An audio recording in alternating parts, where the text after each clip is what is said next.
Abra sua Bíblia, por gentileza, no livro de Eclesiastes, no capítulo 11 e no verso 5. Eclesiastes, capítulo 11, verso 5. O texto sagrado diz: assim como você não conhece o caminho do vento, nem sabe como se formam os ossos no ventre da mulher grávida, assim também não entende as obras de Deus, que faz todas as coisas. Vou repetir uma vez só. Assim como você não conhece o caminho do vento, nem sabe como se formam os ossos no ventre da mulher grávida, assim também não entende as obras de Deus, que faz todas as coisas. Meu Deus, pedimos a direção do Teu Espírito Santo, o Espírito da verdade. Pedimos que o Senhor nos permita, além de informação meramente humana, racional, mais do que simplesmente arrazoarmos no nível mental, nós oramos que a Tua palavra fale e cale nos nossos corações. Nós oramos que ela produza luz e entendimento, que ela venha com aquela aplicação individual que só os céus podem promover, que ela produza não apenas, ó Deus, aquela fé e resposta de correspondência necessária, mas que aquilo que o Senhor começar aqui continue mesmo depois dessa reunião. E nós te damos glória, honra e louvor pela certeza do que o Senhor não apenas vai falar, mas também fazer nas nossas vidas. Em nome de Jesus. Amém.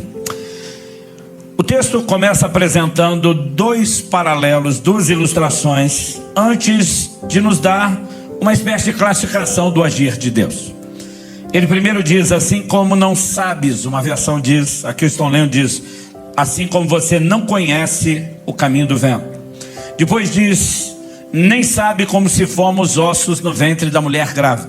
Depois dessas duas ilustrações, ele diz: assim também não sabes, do mesmo jeito que você não sabe uma nem outra, assim também não sabes as obras de Deus, que faz todas as coisas. Essa palavra traduzida nas versões mais antigas como não sabes, aqui na Nova Almeida atualizada, ela apareceu como não conhece, depois não sabe e depois não entende. Embora no original seja exatamente a mesma palavra, acredito que essas tentativas de traduções diferentes visam apenas dar um significado mais abrangente, porque essa palavra, ela significa literalmente, no seu sentido primário, conhecer. Algumas possibilidades de expandir sua tradução é incluir junto com conhecer a ideia de perceber. Entre o conceito de percepção, existe nos léxicos uma menção específica de perceber e ver, ou seja, percepção visual. E acredito que justamente essa ideia de percepção visual é a que mais cabe no contexto. Porque quando ele diz assim como você não conhece o caminho do vento, ele basicamente não está falando apenas de algo que não se conhece, mas de algo que não se vê. Porque, por exemplo, eu posso saber em que direção o vento está soprando, pelo simples fato de que a brisa tocando o meu rosto denuncia. Observando as folhas de uma árvore balançando, eu sei, o vento está soprando para lá. Ainda que seja algo invisível aos nossos olhos, nós temos uma certa evidência. Mas nós temos hoje conhecimento não só de como as correntes de ar funcionam, a própria temperatura do ar produzindo movimento e circulação. Nós podemos até num determinado momento dizer está soprando para cá, mas nós não sabemos, como os antigos diziam, onde é que o vento faz a curva, onde é que a coisa muda. Eu, quando garoto, sou parte de uma geração anterior à do videogame. Parte da nossa diversão era soltar pipa. E uma hora a pipa está erguida para um lado porque o vento está soprando para lá. Daqui a pouco mudou completamente.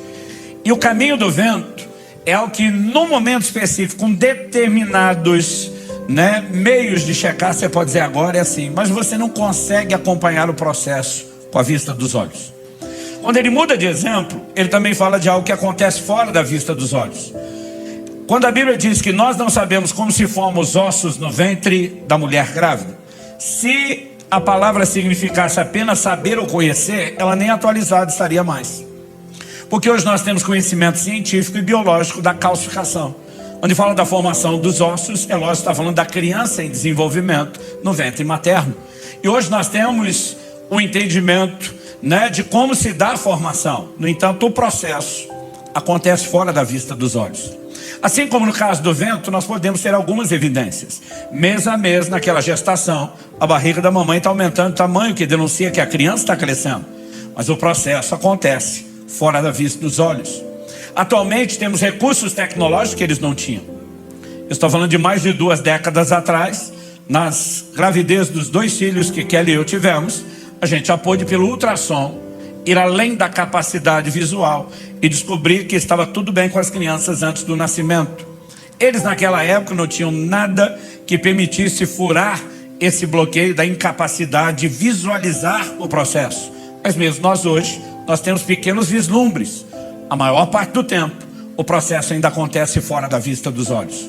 E aí, depois de definir como um padrão e uma alegoria esses 2 exemplos de coisas que não são visíveis aos olhos, que a Bíblia diz, assim também não sabes, não conheces ou não entendes o agir de Deus, que faz todas as coisas. Ou seja, a Bíblia garante que Deus está agindo em tudo, mas não é porque Ele está agindo em tudo que significa que eu e você consigamos reconhecer o processo. Nós podemos até ter a evidência de alguns resultados, mas não acompanhar o processo. Porque o processo, assim como o caminho do vento, assim como o desenvolvimento da criança no ventre da mamãe, ela é, ou ele é, invisível aos nossos olhos. E o tema da minha mensagem hoje é o agir invisível de Deus. E há muitas razões pelas quais, biblicamente falando, nós podemos enumerar Deus ter escolhido agir de forma que é invisível aos nossos olhos. O primeiro deles, que é um dos focos da minha mensagem, embora eu não vou gastar tempo detalhando isso, diz respeito à fé. A Escritura diz que o justo viverá da sua fé. E o que é fé? Hebreus 11:1 diz que é a convicção de coisas que não se veem.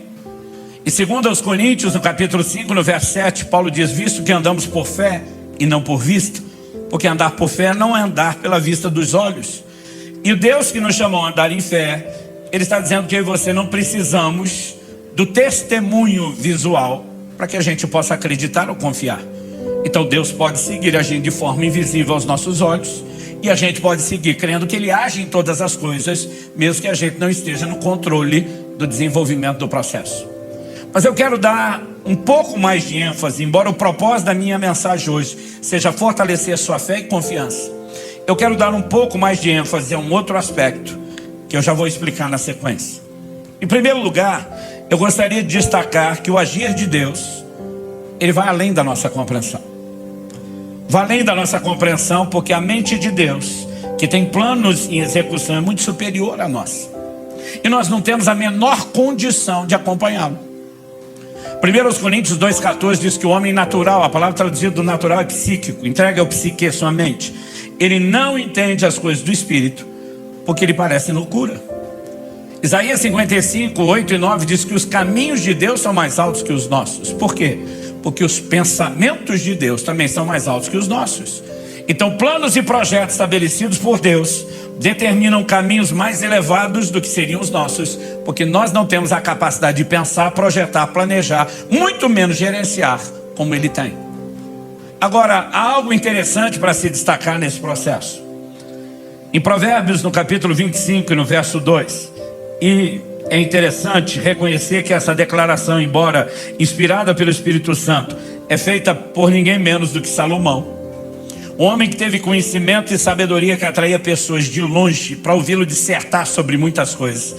Ele diz em Provérbios 25:2, a glória de Deus é encobrir as coisas, mas a glória dos reis é investigá-las. Outra tradução diz, a glória dos reis é esquadrinhá-las, mas a NVI diz, é tentar descobri-las. Ou seja, enquanto Deus se gloria por encobrir, por esconder, os homens se gloriam por tentar detalhar. São características de cada um. Eu sei que Deus, na sua grandeza, senhorio, soberania, Ele não nos deve satisfação de tudo que Ele faz. Mas a questão não é que Deus escolheu agir de forma que a gente não entenda apenas por má vontade de comunicar o que Ele faz. O que nós precisamos entender é o oposto. Ele intencionalmente escolheu não mostrar tudo o que faz, e Ele tem razões para isso. Eu lembro de quando garoto ouvi meu pai citando várias vezes um texto da Bíblia. Deuteronômio 29 diz, as coisas ocultas pertencem a Deus, as reveladas a nós e nossos filhos para sempre. Ou seja, no reino de Deus nós temos coisas que Deus revela, Mas nós temos coisas que Deus mantém oculto. As que Ele revela é porque assim Ele aprove revelar. As que Ele decidiu não comunicar é do direito dEle não dar satisfação. Mas nós precisamos entender que isso é mais do que uma decisão arbitrária, teimosa, sem fundamento. Ela é fruto de uma sabedoria que é além da nossa capacidade de mensurar. E eu quero chamar a sua atenção para algo, que quando a Bíblia estabelece um padrão de que a mente humana não acompanha a mente divina, eu brinco que até Deus, querendo explicar, teria um problema enorme, que era se fazer entender os seres de uma mentalidade muito inferior. A mesma Bíblia também mostra que Satanás, o arqui-inimigo de Deus, nosso adversário e opositor, ele também tem dificuldade de entender o agir de Deus. E na verdade esse é o segundo elemento que eu quero explorar na mensagem hoje. Eu olho para alguns crentes e me aborrece ver que alguns crentes dão moral demais para o diabo. Eu quero hoje gastar um pouquinho de tempo exaltando a grandeza e a soberania de Deus e fazendo um pouco caso do cão, pisando um pouco nele. Eu quero te mostrar que o diabo não é isso tudo que alguns estão achando. Eu quero te mostrar que a Escritura nos apresenta uma visão que é importante na fundamentação da nossa fé. E para que você consiga entender isso, eu quero te mostrar um paralelo. Se você puder me acompanhar em Mateus, no capítulo 16. Nós temos uma pergunta de Jesus aos seus discípulos no verso 13. Quem dizem os homens ser o Filho do Homem? Eles dizem, olha, tem gente dizendo que é João Batista, que o Senhor Elias, Jeremias, outros profetas. Jesus rebate vocês. O que dizem a meu respeito? Pedrão, que falava pensando e pensava falante, o cérebro e a boca conectados, ele já responde e bate pronto. Tu és o Cristo, Filho do Deus vivo. E recebe de Jesus o elogio. Porque Jesus diz, bem-aventurado é você, Simão, filho de Jonas. E diz, não foi carne e sangue. Traduzido, não foram homens que te deram essa informação. Foi o Pai que está nos céus que te revelou. O que Jesus está fazendo é dar um joinha para o Pedro e dizer, você sintonizou a frequência com a rádio certa e captou a comunicação correta. Mas não demora muito e Pedro vai sintonizar em outra estação de rádio, que, como diria a moçada, nada a ver. Jesus está falando sobre ser necessário lá no verso 22. Ele começa falando no 21. Ele começa a falar que é necessário que ele sofresse, padecesse, morresse, ao terceiro dia ressuscitasse. E o verso 22 diz que Pedro chamou a parte e começou a repreendê-lo. Você consegue imaginar o Pedro dando bronca em Jesus? Qual é a repreensão de Pedro? Ele diz, mestre, isso de modo nenhum irá te acontecer. Eu fico imaginando a linguagem de hoje, Pedro dizendo, para com isso, Jesus, presta atenção, pensamento positivo, vai dar tudo certo, para com esse negócio de morrer. Nesse momento, qual a resposta de Jesus para o Pedro? Jesus, voltando-se, disse, para trás de mim, Satanás. Outro dia alguém falou, pastor, Jesus chamou Pedro mesmo de Satanás. Não. Assim como quando ele disse que quem revelou que Jesus era o Cristo era o Pai que estava nos céus. Ele não estava chamando Jesus, Jesus não estava chamando Pedro de Deus. Quando ele fala de uma inspiração maligna, ele não está chamando Pedro de Satanás. Ele está falando de qual frequência de rádio foi sintonizada. Quem está entendendo? Então agora Jesus não está mais falando com Pedro. Ele está falando com a fonte de influência maligna por trás de Pedro. E ele diz, para trás de mim, Satanás, porque não cogitas. Outra tradução, como NVI diz, não pensa.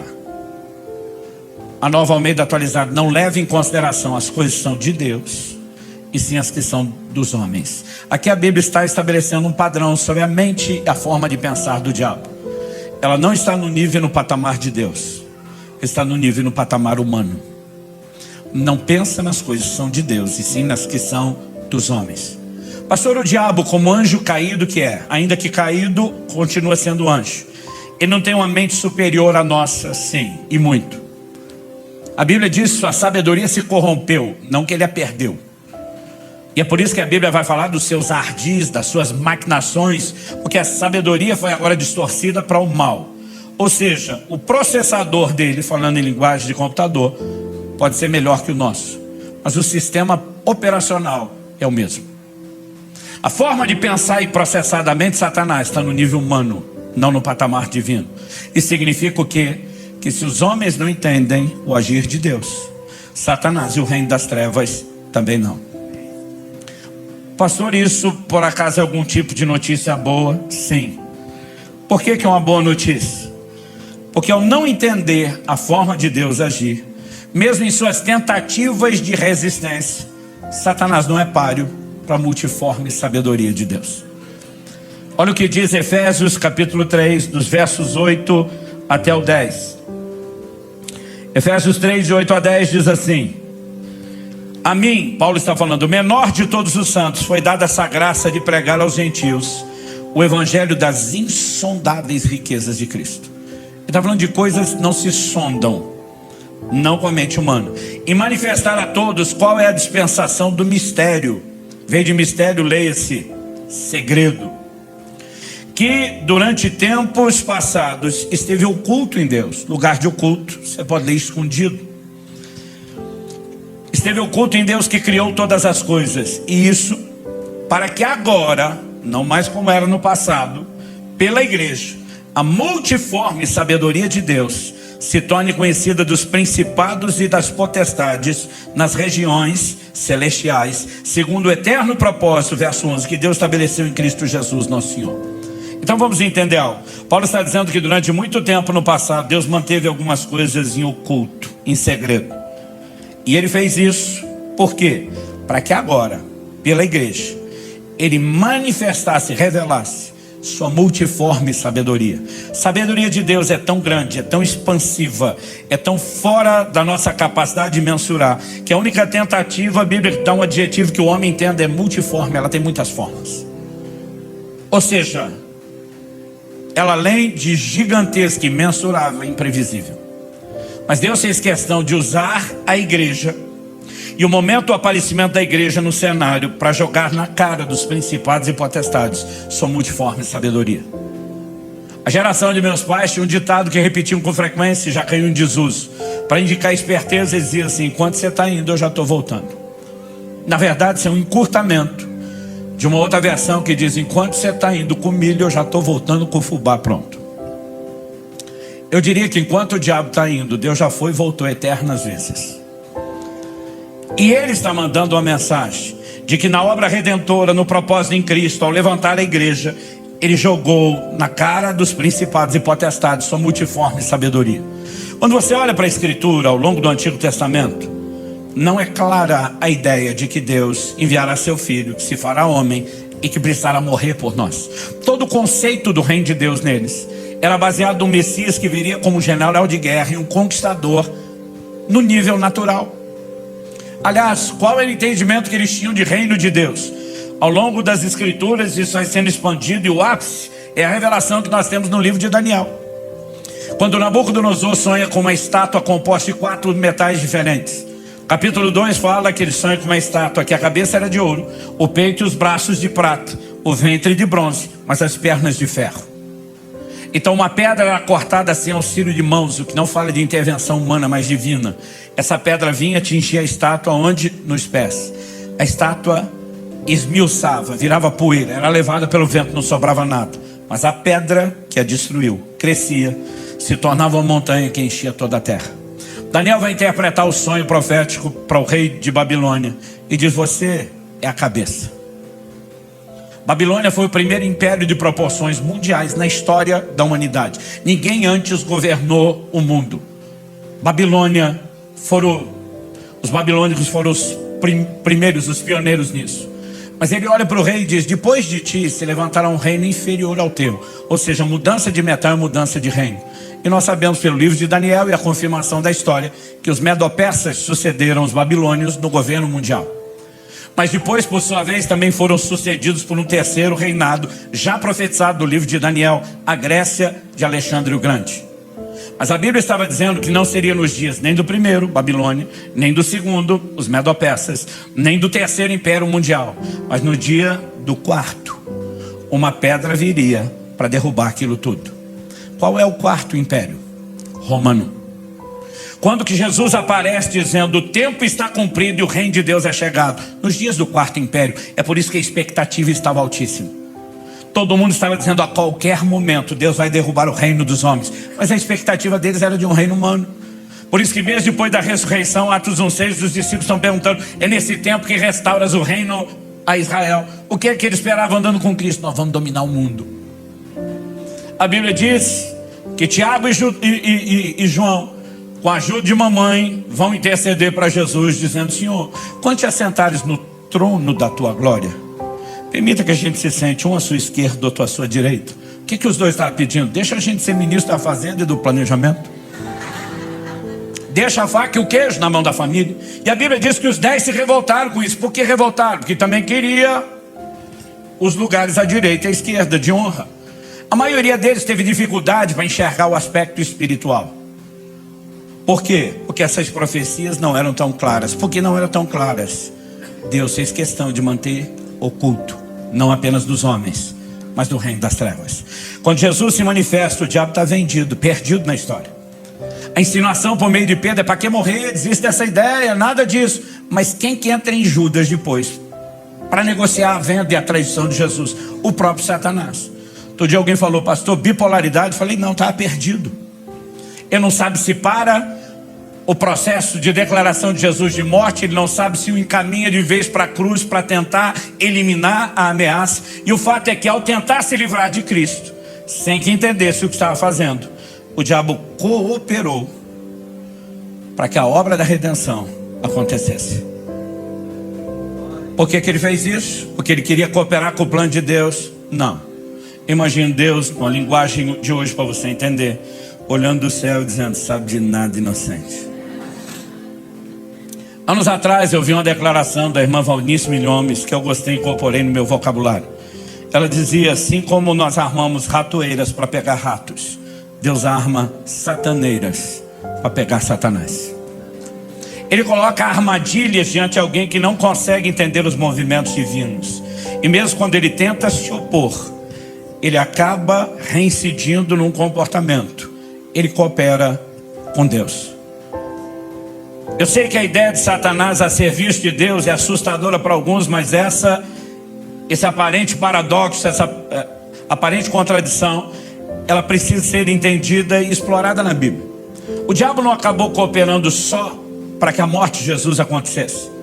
Durante todo o Antigo Testamento, ele imagina que o povo do reino, todo o reino, precisa não só de um rei, precisa dos súditos. Ele imagina que é a descendência natural de Abraão. Até porque Deus fez promessas a Abraão e a sua descendência. Mas Deus disse para Abraão: sua descendência será numerosa como a areia do mar. Ele está falando de algo numeroso, incontável, sim. Mas Deus também disse: ela será numerosa como as estrelas do céu. O que ele estava dizendo? Só de outra coisa numerosa e incontável? Não, ele está dizendo: eu vou te dar uma linhagem terrena, mas eu também vou te dar uma linhagem celestial. É isso que João tenta explicar. Veio para o que era seu, a linhagem natural, mas os seus não receberam. Mas a todos quantos o receberam, deu-lhes o direito de serem feitos seus filhos. E Paulo vai explicar que os gentios são os filhos da fé. Aos romanos ele diz que nós fomos simplesmente enxertados na oliveira.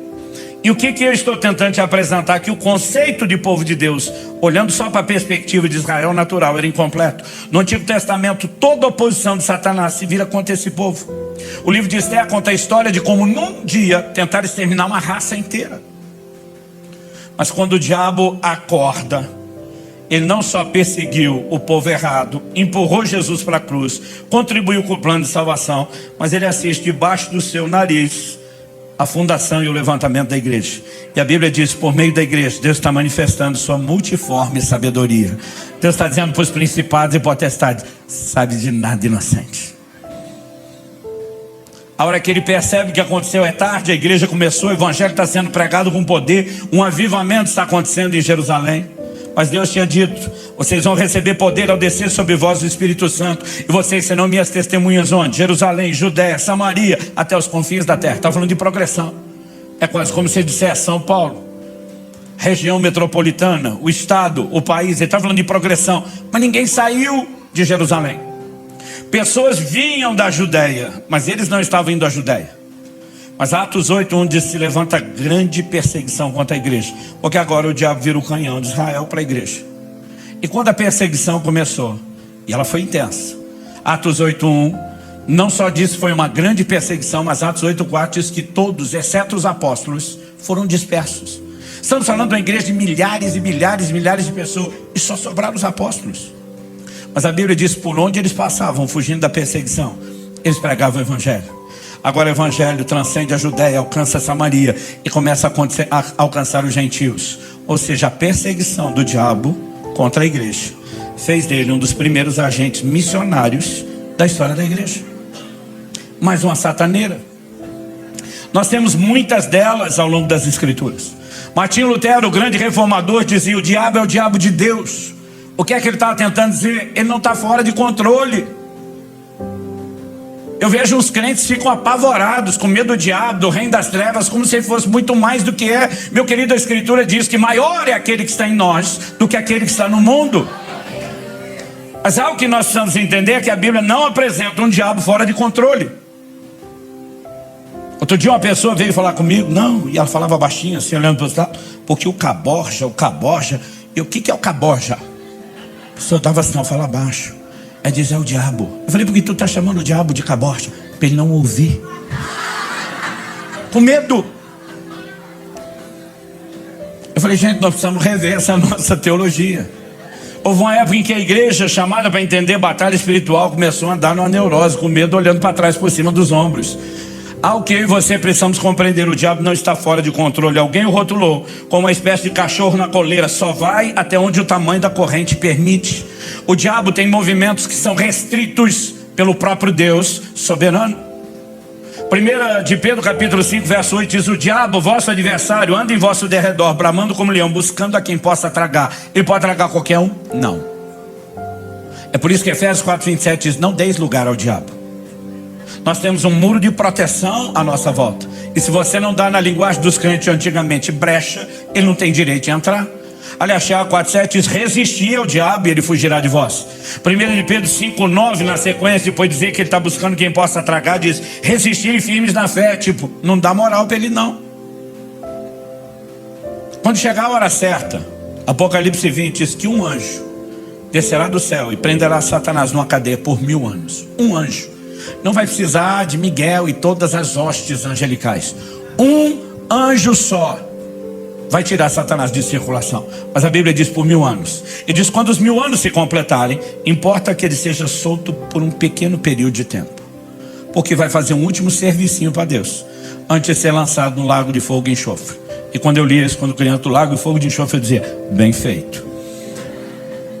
Ao que eu e você precisamos compreender é que ao longo das escrituras nós não enxergamos um Satanás fora de controle.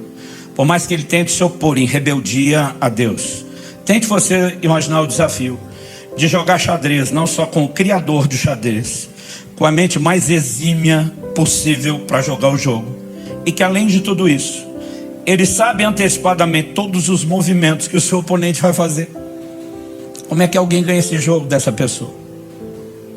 A Bíblia apresenta um Deus que não é só onisciente, mas é presciente, sabe tudo de antemão. Esse Deus é onipotente, é o Todo-Poderoso, onipresente. Com tudo isso, você acha mesmo que ele está fora do controle? Agora, o que nós precisamos entender e compreender é que às vezes esse Deus, por razões que não entendemos, porque tem um agir que é invisível aos nossos olhos, ele permite ações satânicas. Ou seja, biblicamente falando, existem permissões divinas para ações satânicas. Os historiadores dizem que Martinho Lutero, o reformador, hoje é o dia de falar dele, ele queria tirar o livro de Tiago da Bíblia, porque ele foi o cara que trouxe a revelação de volta para a igreja da salvação pela fé e não por obras. E quando ele lia Tiago dizendo: me mostra a fé que eu te mostro minhas obras, ele não conseguia conciliar as declarações. Ele não via o quadro completo. Ele achava que aquilo era contraditório e dizia: não merece estar na Bíblia. Se dependesse dele, o livro de Tiago tinha saído da Bíblia.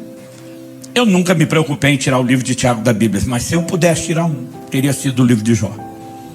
Porque quando eu li o livro de Jó, me dava um desespero. Eu dizia: Deus, por que esse livro está aqui? Não é bom para você, não é bom para a sua imagem. O livro começa com Deus falando de Jó, jogando na cara do cão, dizendo para o diabo: viste meu servo Jó, não há ninguém justo e irrepreensível como ele. Deus está dizendo: é o cara, é o crente modelo. Aí o diabo diz assim também: o Senhor abençoou o cara, as obras das suas mãos, o cercaste com a sebe. A palavra sebe significa muro. O que o diabo está dizendo? O cara, além de abençoado e feliz com a benção, está rodeadinho por um muro de proteção. Ou seja, eu não posso tocá-lo. O diabo diz para Deus: me deixa tocar nele para ver se a festinha de fidelidade continua. Eu dizia para Deus: o Senhor vai jogar o jogo do diabo, vai entrar nisso. Quando eu era criança, eu falava para alguns amigos: duvido que você faz, só para entrar na cabeça dele e ver ele fazer. Eu falei: só porque o diabo diz duvido que o senhor faz, só vai fazer. E Deus disse: tá bom, eu estou tirando a proteção e estou deixando você tocar. Toca no que ele tem, mas não toca nele. E a Bíblia diz que Jó não pecou, mesmo com a perda de tudo que ele tinha. No segundo momento, eu jogo na cara do diabo e diz: está ali de pé dando glória. As coisas que ele perdeu estão num patamar. Deixa eu tocar no corpo dele. O Senhor diz: toca no corpo, mas não tira a vida. Todas as permissões têm restrição. E o diabo toca no corpo, e ainda assim Jó não blasfema contra Deus. Eu dizia para Deus tudo isso só para provar o ponto que o Senhor já sabia. E o Jó pagando a conta, porque o Senhor e o diabo estão nesse joguinho. Mas o Senhor não está sendo um bom Deus. Entregasse o crente meia boca na mão do Satanás, não o seu exemplar da vitrine. Alguém aqui já tentou ensinar Deus a ser Deus? Eu várias vezes quis dar sermão nele. O Senhor não está sendo um bom Deus, o Senhor não está fazendo direito. Não é para isso que o Senhor ganha, só faltava falar isso. E o livro de Jó me dava dor de barriga. Eu fiz malabarismos exegéticos para tentar explicar que o que aconteceu é culpa de Jó, não de Deus, porque alguém tinha que proteger a imagem de Deus. Então em Jó 3,25, Jó afirma: aquilo que eu temia me sobreveio, o que eu receava me aconteceu. Eu dizia: está aqui. Jó abriu a porta para o diabo pelo medo. E eu digo para as pessoas: isso é verdade. O medo é uma fé ao contrário. É a convicção de que algo ruim vai lhe acontecer. Eu dizia: o negócio tem nada a ver com Deus, é com o diabo. Foi ele que deu moral, deu espaço, deu lugar para Satanás. Onde uma pessoa que eu respeito muito, e ela também, de forma recíproca, sempre demonstrou muito respeito, ela me procura. E ela vem com um jogo de palavras assim muito suave, alimentando meu ego para eu não perceber de cara o confronto. Eu disse: Subirá, me ajuda a entender uma coisa, porque você é uma pessoa assim, estudiosa das escrituras, sábio. Eu vi uma mensagem sua sobre Jó, mas eu não consegui acompanhar seu nível de raciocínio. Se você tiver paciência e puder me ajudar. E eu: pois não. Ela disse: eu vi você falando, baseado em Jó 3,25, que Jó deu lugar para o diabo. Eu falei: exatamente. Ela falou: só me ajuda a entender algo, porque assim, o seu raciocínio é muito rápido, eu não acompanhei. Ela diz no início do livro: Deus chama o cara de irrepreensível. E se Deus diz que o cara não tem do que ser repreendido, como é que você conseguiu botar defeito nele? Eu falei: então, Deus chamou mesmo de irrepreensível? Aí diz: segundo, você ensina as pessoas a não dar brecha. Mas o Jó vai lá e deu a brecha através do medo. Pela brecha o diabo já podia entrar porque ele autorizou. Mas em vez do diabo entrar pela brecha, ele fica esperando Deus dar autorização para usar a entrada da brecha que o Jó já deu. Eu disse: por que essa burocracia está misturando as responsabilidades de todo mundo? Eu falei: resumindo, você acabou com a minha doutrina. Ela falou: Luciano, o diabo só tocou porque Deus permitiu. E a verdade é que o diabo só toca em alguém com permissão, ou da própria pessoa, ou uma permissão soberana de Deus. E no livro de Jó não é Jó dando a permissão. Só que para nós é desconfortável imaginar Deus entregando alguém de bandeja, em algum nível de exposição mesmo que não seja completo, ao diabo. Mas mesmo se a gente tirasse o livro de Jó da Bíblia, não resolveria o problema. Por quê? Lucas capítulo 22, se você for rápido de endereço, abra comigo lá. Lucas 22, versos 31 e 32, tem a conversa de Jesus com o apóstolo Pedro, que é no mínimo, como diria o carioca, sinistra. Eu imagino os dois andando, caminhando juntos, e Jesus dizendo, que está no 31, Simão, Simão, por 7 vezes, Deus chama alguém pelo nome 2 vezes seguida, repetido. Todas as 7 vezes na Bíblia, que vem alguma crise que vai ser tratada. Eu acho que se Pedro tivesse essa revelação, só de ouvir isso já dava um frio na espinha. Acho que ele já pensaria, deu ruim. Jesus disse, Simão, Simão, eis que Satanás pediu para peneirar vocês como trigo. Gente, não é uma conversa comum. Então, Pedro, deixa eu te dar a letra. Satanás, o cão, o caborja, quer peneirar vocês. Quer passar a peneira, ver o que fica e o que passa. O cão quer peneirar vocês e ver o que é que sobra. Imagina a cara de perplexo, surpreso de Pedro. olhando para Jesus, dizendo: o Senhor não permitiria isso, não é verdade? Imagino Jesus numa pausa dramática, mantendo silêncio, sem responder nada. E o Pedro insistindo: Jesus, o Senhor não permitiria uma coisa dessa? Permitiria. Imagino Jesus dando até uma subiadinha de responder. Mas o que é que Jesus disse para Pedro? Pedro, eu orei por você. Imagino já Pedro querendo dar um suspiro: graças a Deus não vai acontecer. E Jesus termina: para que a sua fé não desfaleça. Resumindo, permissão concedida, a peneira vai comer solta. Mas isso não significa que eu estou te abandonando. Isso não significa que eu estou virando as costas para você. Eu sou seu intercessor. E quando você se converter, fortalece os seus irmãos. Sabe o que Jesus está dizendo? O fato de eu dar uma permissão divina para uma ação satânica contra você não significa que eu te abandonei, e nem que eu não posso tirar lucro dessa situação. Eu estou intercedendo para a sua fé não desfalecer. Mais do que isso, quando você se converter, porque esse processo não vai te destruir, vai te aperfeiçoar. Usa o seu crescimento para fortalecer os seus irmãos. Não dá para negar isso, gente. E se a gente tirasse esse texto da Bíblia também, aí você vai ter que lidar com Apocalipse 2:10, carta ao anjo da igreja de Esmirna. O diabo está para lançar alguns de vós na prisão. O diabo, Deus diz que é o diabo. Ele não só diz: gente, uma casualidade aí vai rolar. Ele está dizendo: é o diabo. Mas ele não diz: usa a autoridade do crente, repreende em nome de Jesus. E há momentos que é assim que nós vamos lidar. Ele só diz: ser fiel até a morte, e dar-te-ei a coroa da vida. O que é ser fiel? Não é apenas comprometido. Fiel é de fato a atitude daquele que tem fé. O que ele está dizendo é: fica comprometido como um sinal de que você continua crendo. Não há razão para duvidar. Mesmo que por alguma razão que você não entenda, eu permita o diabo te arrastar para a prisão. Confia em mim. Deus não tem que ficar dando satisfação do que faz por que faz. E Ele tem uma forma de agir que é invisível aos nossos olhos. Mas nós temos uma declaração de Jesus a Pedro no momento do lava-pés. E diz: Pedro, o que eu faço não entenderás agora, entenderás depois. Ou seja, Ele está dizendo: você não precisa entender nesse momento. Nesse momento você precisa confiar. Mas a boa notícia é que em algum outro momento nós poderemos entender. Talvez ainda nessa vida, talvez no porvir. Eu gosto de uma frase, por isso que eu brinquei que hoje é o dia de citar Lutero, também atribuído a Lutero. Ele diz: não sei por quais caminhos Deus me conduz, mas conheço bem o meu guia. Eu e você não precisamos conhecer os caminhos nem os processos. Nós sabemos os resultados onde Ele vai nos levar.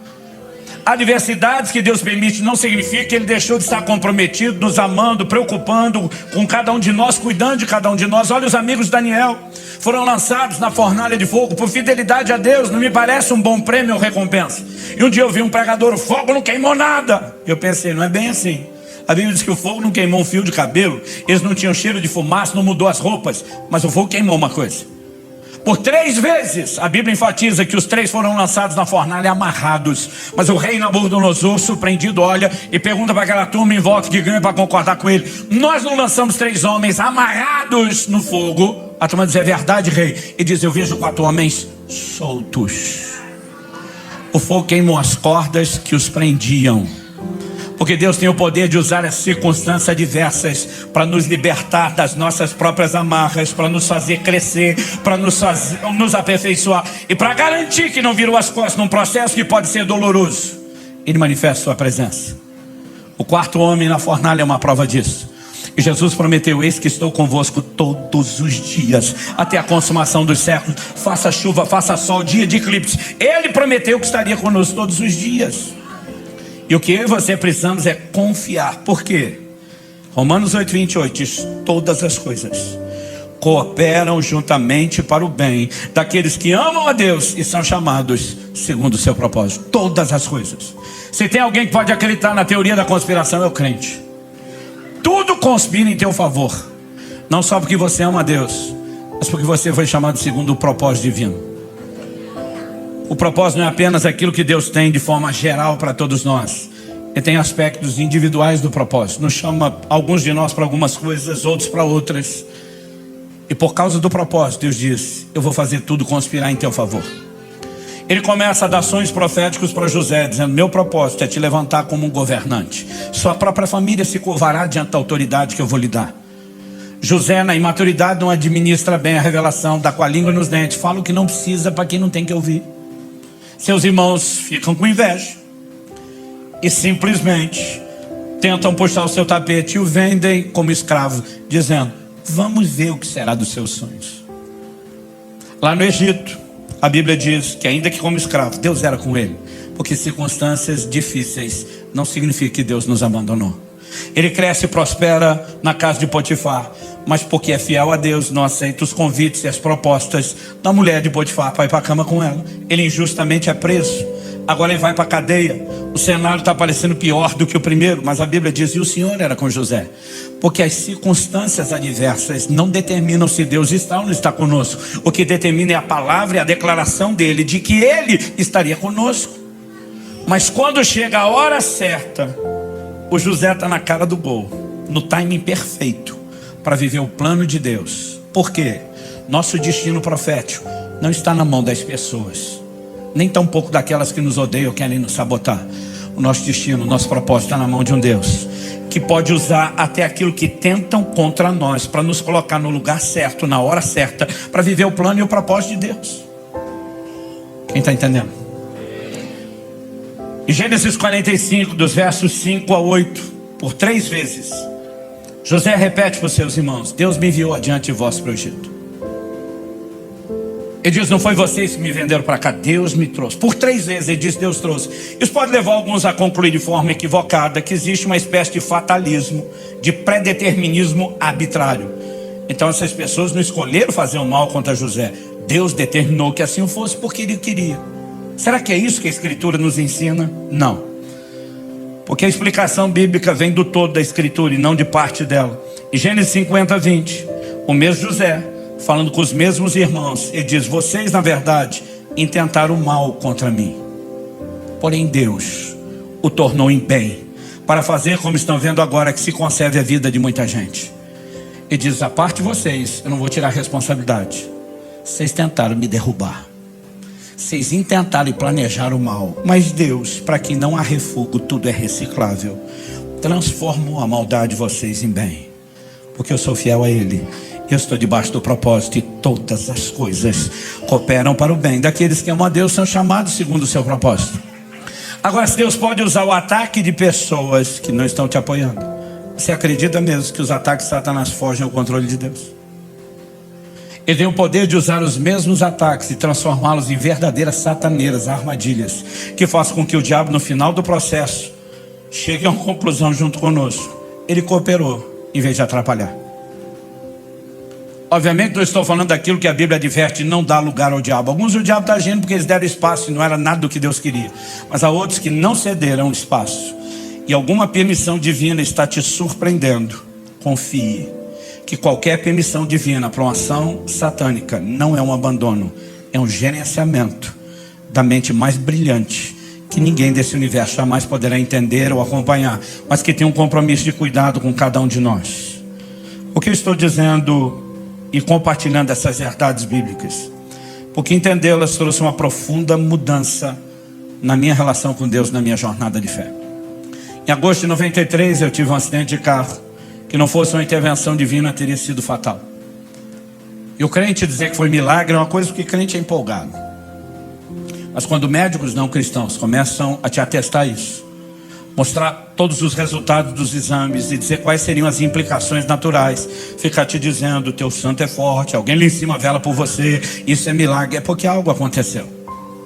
Mas sabe, esse acidente me deixou em crise, porque enquanto todo mundo falava dos milagres, eu ficava pensando comigo: milagre por milagre, já que Deus ia fazer um, eu não bati em ninguém, ninguém bateu em mim, eu estava na estrada, mas eu tive uma aquaplanagem e o carro caiu ribanceira abaixo. Eu tinha acabado de trocar de carro e pensei, estava de mudança de São Paulo para Curitiba, falei: quando chegar lá faço o seguro. Até hoje não fiz, porque deu perda total naquele carro. Tudo que estava dentro do carro era toda a minha mudança, tudo que eu tinha. O Paraty, para quem lembra dos carros antigos, com o banco abaixado, tudo carregado até o teto. O que não se perdeu no acidente foi roubado enquanto era socorrido. Eu descubro que eu estou no hospital só com a roupa do corpo rasgada, ensanguentada, e que eu não tenho mais nada. Paralelo a isso, várias outras áreas da minha vida resolveram desmoronar tudo de uma vez, como se eu tivesse ganhado o dom do para-raio. Tudo caía em cima de mim. E eu ficava dizendo para Deus, milagre por milagre, já que o Senhor ia fazer, eu não podia ter arrumado o carro na estrada. Em vez de deixar eu me arrebentar lá na ribanceira para depois dizer, salvei você, viu? Você não dava para fazer um milagre inteiro? Enquanto todo mundo estava empolgado, eu estava triste. Até porque eu dizia para Deus, cadê o seu cuidado? Cadê o seu amor? Cadê a sua proteção? Enquanto todo mundo estava olhando minha vida tendo sido guardada, eu ficava olhando para as perdas materiais. Mas a dor não era o que é material. Era ler de forma equivocada naquilo que Deus não tinha sido um bom Deus, que não tinha demonstrado amor e cuidado. E o pior é que Ele não dava satisfação de nada. E não foi por falta de pedir. Eu dizia, por favor, me diga o que está acontecendo. Eu sou o tipo de pessoa que gosta de um bom debate, de uma boa discussão, no sentido de argumentação, não precisa ser de briga. No início do meu casamento, Deus me deu uma mulher muito meiga, muito doce, mas eu dizia para ela, se você me ama, discute comigo, porque eu não suporto o silêncio. E Deus não falava nada. Eu ameacei ele, falei que ia fazer greve no ministério, que ia parar, nada. 1 ano e 3 meses depois, esse acidente acabou trazendo mudança. Eu deixei o ministério itinerante e fui para o pastorado. Depois de um tempo sendo provado à frente do pastorado, chegou o momento de ser reconhecido e ordenado. No dia da ordenação, eu e mais 2 colegas estamos recebendo oração em posição de mãos. E um dos pastores, na hora que impõe as mãos sobre mim para orar comigo, ele tem uma visão aberta de um anjo de Deus em pé ao meu lado. Ele viu o anjo como você está me vendo. Ele ouviu o anjo falar com ele como você está me ouvindo. E para encurtar a história, o anjo disse, diga para ele que o acidente de carro que ele teve no ano passado foi de fato, como ele diz nas orações dele, uma tentativa de Satanás. Porque eu dizia para Deus, você é coisa do cão. O tempo todo na oração. Eu dizia, mas nós 2 sabemos que o diabo só toca com permissão. Eu dizia para Deus, nós 2 sabemos que ou é uma permissão humana ou uma divina. E nós 2 sabemos que não fui eu que dei a permissão. Então está dizendo para ele, por que é que o Senhor daria? Eu fui fiel. Sabota o crente meia boca, não eu. E o anjo diz, diga para ele que, como ele diz nas orações, de fato foi Satanás. Porque Satanás o via como uma ameaça e queria pará-lo. Mas o anjo diz, diga para ele por que Deus o permitiu. Em agosto desse ano isso completa 30 anos. E sabe o que é o curioso? Eu ainda tenho vergonha de contar essa história. O anjo disse, Satanás queria pará-lo porque o via como uma ameaça. Deus precisava pará-lo para não perdê-lo. O ministério dele estava crescendo mais rápido do que a capacidade dele de se deixar ser tratado e trabalhado por Deus. Era só uma questão de tempo. E o sucesso se transformaria em fracasso. Ele iria sucumbir debaixo do peso do próprio ministério. Deus precisava pará-lo e decidiu usar essa circunstância. O Senhor vai segurá-lo nessa cidade por um tempo até tratar profundamente com ele, mas somente depois de muitos anos liberá-lo para voltar a correr e viajar não só ao Brasil, mas às nações. Mal sabia eu que esse castigo ia levar pelo menos uns 25 anos antes de voltar a fazer o que ele estava fazendo. Mas quando eu consegui entender o outro lado, a outra versão, a vergonha era enorme. Eu dizia para Deus, me perdoa. Eu estava aqui protestando, murmurando, reclamando da sua suposta falta de amor e cuidado, enquanto o Senhor estava cuidando de mim. Assim como não sabes o caminho do vento, nem como se formam os ossos no ventre da mulher grávida. É o que a Bíblia diz, não sabes as obras de Deus, que faz todas as coisas. Não é porque você não está vendo que Ele não está agindo. Mas eu descobri que Deus colocou diante do diabo uma sataneira. Ele doido para me destruir. Deus diz, vai que é tua. Pega o menino na estrada. E hoje quando eu olho para trás, eu irônico e sarcasticamente falo pro cão, tu foi uma bênção na minha vida. E a vontade de dizer, mané, achou que ia me destruir e contribuiu com o processo. Quem está entendendo? Eu e você precisamos de um nível de compreensão que não importa o que estamos enfrentando. Deus falou comigo claramente depois disso. Eu te deixei entender o que aconteceu no acidente, porque eu quero que você proclame uma mensagem à minha igreja. Chame meus filhos a confiar em mim, mesmo quando eles não entendem o que está acontecendo. Leve-os a um lugar de confiança irrestrita. O Senhor diz, mas apesar de eu ter permitido que você entendesse o que aconteceu nesse acidente, para ajudar na didática do ensino, Ele falou, isso não significa que eu vou ficar te dando satisfação de tudo que eu estou fazendo na sua vida daqui para frente. Mas algo que eu aprendi é confiar, mesmo sem ver. Eu queria que você ficasse em pé para parecer que está acabando.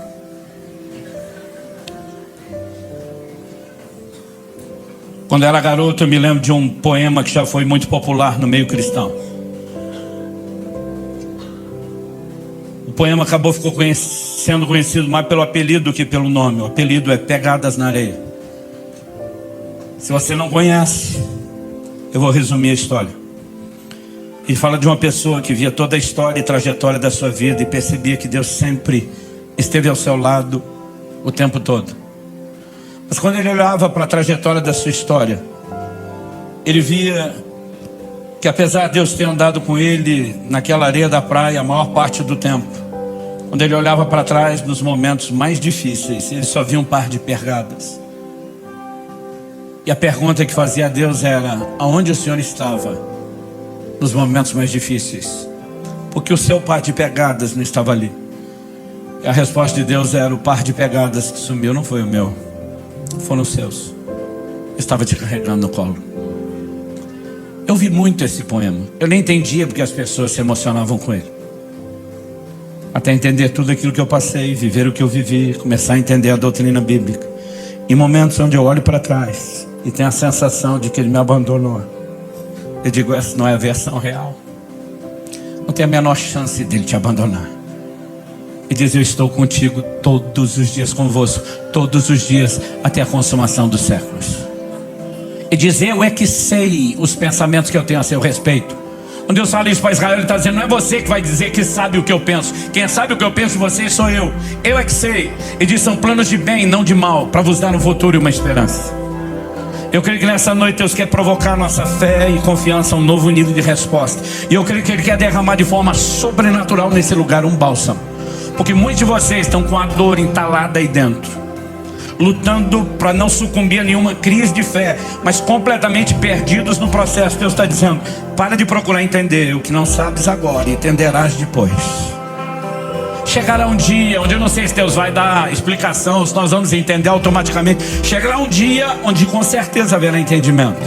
Mas até que esse dia chegue, a fé se apoia no caráter de Deus.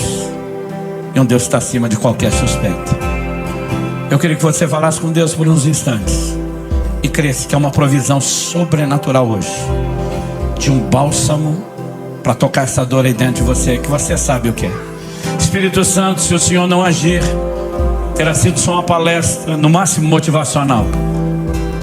Mas nós queremos no teu toque, clamamos pelo teu sopro de vida neste lugar, sobre cada um dos nossos irmãos e irmãs.